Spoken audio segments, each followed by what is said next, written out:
I am delighted that Methodist Church agreed to start the Action for Hope method for getting towards carbon net zero. And in this particular video we're going to look at the first item in this scheme, assessing where we are in terms of our carbon footprint. So now we're going to look at our electricity meter to see what we actually have started with. The easiest way I find to do it is to date stamp the reading on the meter by using my mobile phone.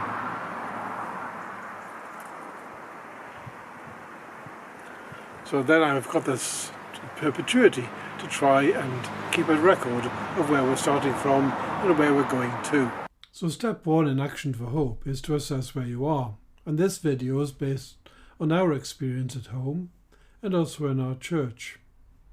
And in our circuit of churches, which is Winchester, Eastleigh and Romsey, we're asking all churches to provide information about their net energy consumption and carbon footprint on an annual basis. With year 1 is going to be starting on September the 1st, 2022. And we're also encouraging churches to track their profiles on a more regular basis, say quarterly or monthly, as that helps to see the effect of changes that you make. So what is the profile? And the headline is often the financial cost or income, but the second item is the energy consumed or generated. And the third is the carbon footprint, which means the emissions associated with your energy in terms of CO2 equivalents. That's mainly due to CO2, but also to methane, CH4, and nitrous oxide, N2O. For most locations in the UK, energy is provided by natural gas, and the operation of lighting and other devices is by electricity. So the periodic dealings with your suppliers will provide you the cost and the energy consumed on a regular basis. Provided you are not very reliant on supplier assessed bills, that gives you all the energy information that you need. Now at home we had a more complicated energy situation, which made it harder to track regularly. Our main heating energy was provided by heating oil, and our unit was 1,000 litres of oil when we needed it. We also had an open hearth, which burned coal or wood. But improving the insulation meant the open fire was unnecessary, and we have replaced the oil burning with a heat pump, and now we're all electric. So tracking is much easier. Let's look first at the energy with electricity. Bills are in units which are called kilowatt hours, kWh. So a unit is the energy consumed by a 1,000 watt electric fire over a period of 1 hour. And subtracting the value from the start to the end period will give you the energy consumed in that time slot. For gas, the definition of a unit can vary with the meter installed.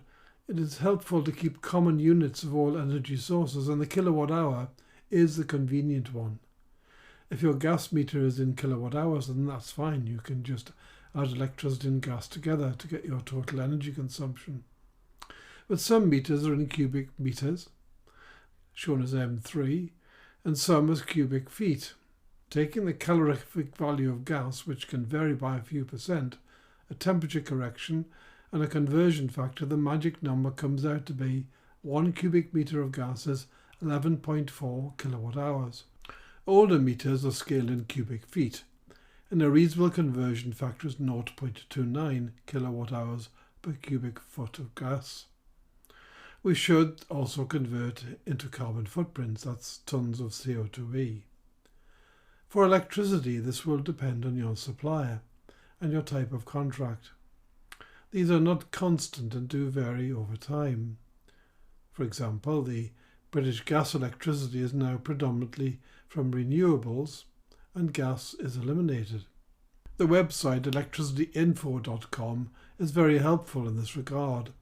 A drop-down tab called Suppliers Fuel Mix can give you the percentage of renewables, and the carbon calculator gives you the emissions directly. An easy way to work out the carbon footprint for your energy consumption is to use a pre-formed package to do it for you, and we use that of Climate Stewards. Their carbon calculator can give you a value directly. So For electricity, you can take your consumption in the time period of interest and type that in. Then you can get the percentage of renewables from electricity info. For natural gas, you can add the figure in kilowatt hours, cubic meters or weight in kilograms. Similarly, if you use biomass, coal, heating oil or liquid petroleum gas, LPG or propane, then you can also add these uses. And the calculation will provide you with an estimate of your carbon footprint just by pressing calculate. An advantage of tracking things regularly is that you can identify the trends.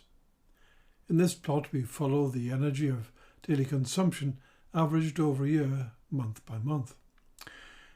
This is for our all-electric house, and you can see that it increased through the spring of last year, but after the summer the averages dropped significantly. And in my next video I'll talk about how to green your energy, which is step 2 in Action for Hope.